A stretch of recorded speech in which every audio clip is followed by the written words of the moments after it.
Welcome back to India Tonight. We ended part one by saying something needs to be done. The question is, what should that something be? Ashok Desai, you've already made it clear that you're in favor of decontrolling petrol and diesel, LPG as well, not kerosene.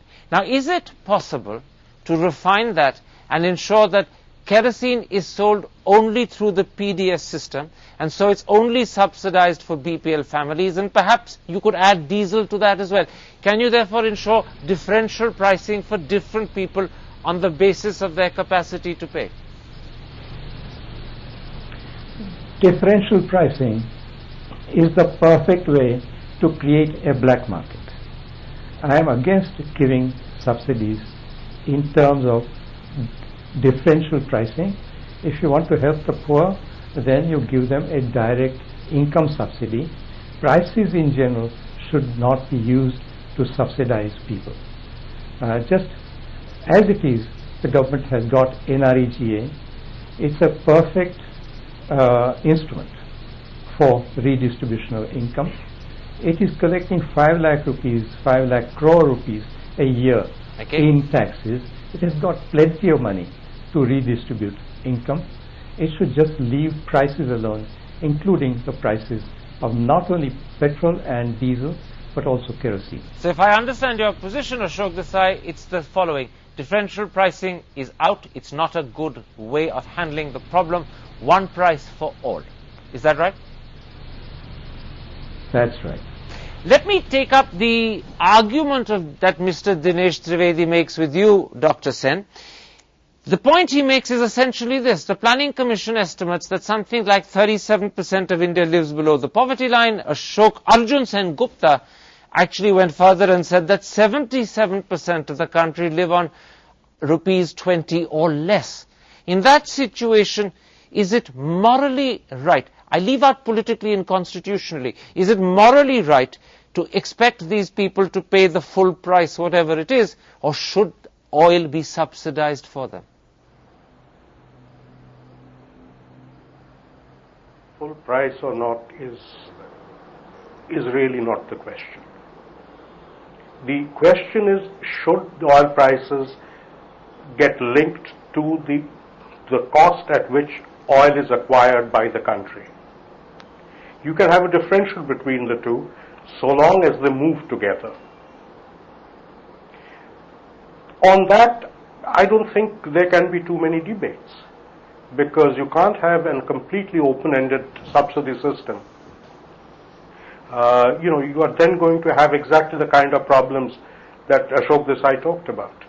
I understand. What you're therefore saying is that you need to have a fixed subsidy, 10,000, 20,000, 50,000 crore or whatever, not one that keeps escalating beyond the government's control simply because the international price goes up and you refuse to move your price up in line with it. Is that a correct summation of your point?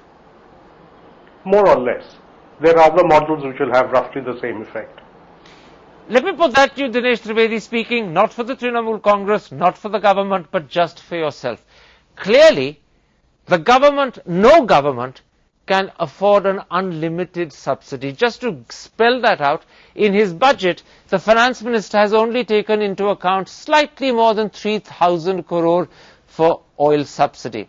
But in fact, analysts point out that if you assume an average price of $80 per barrel right through the year, the subsidy comes to perilously close to 98,000 crore. Now, that is something clearly the Indian government and the Indian economy can't afford. So do you accept that suggestion that you need to have a fixed subsidy, be it 10,000, 20,000 or 50,000 crore, and then you need to ensure that as the international price goes up, the price you charge in India goes up too, so that that fixed quantum of subsidy doesn't increase? Would that make sense to you?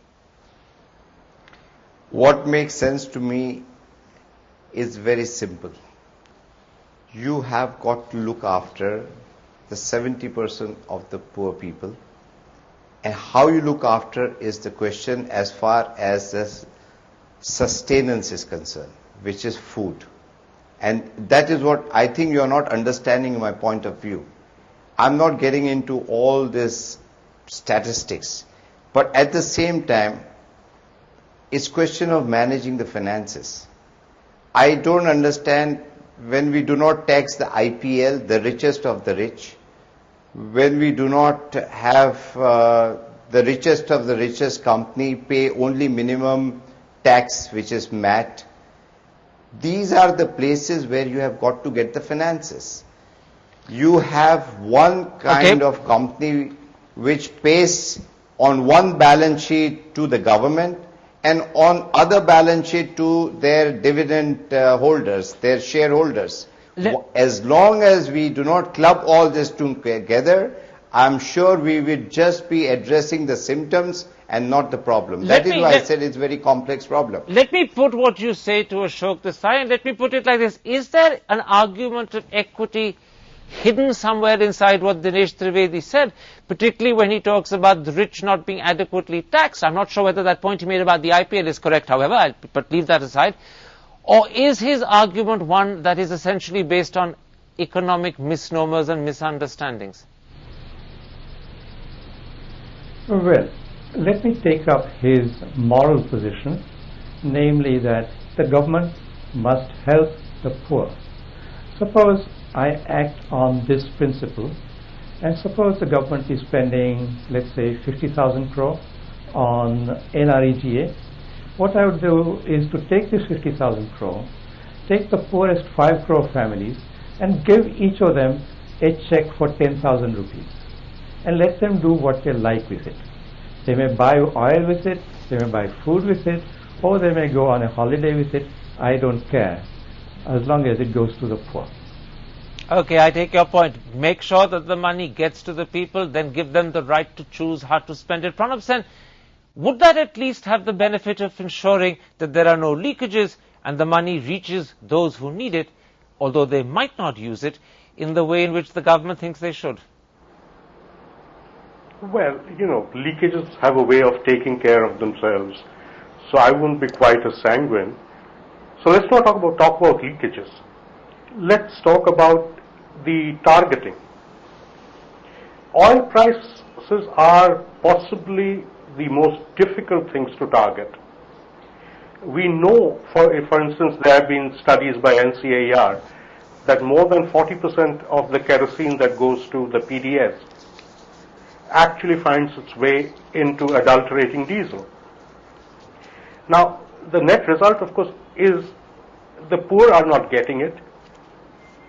The people who are using diesel are getting adversely affected because their engines are seizing up. So it's a lose-lose.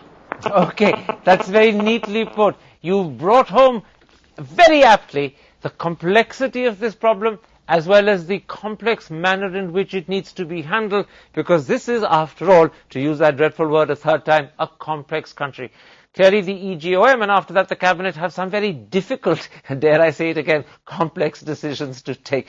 My thanks to Ashok Desai and Pranab Sen for joining me, and my thanks also to Dinesh Trivedi for joining us, speaking, as he said, for himself, not for the Trinamool Congress or for the government. You have been. Thanks for watching. Goodbye. Good night.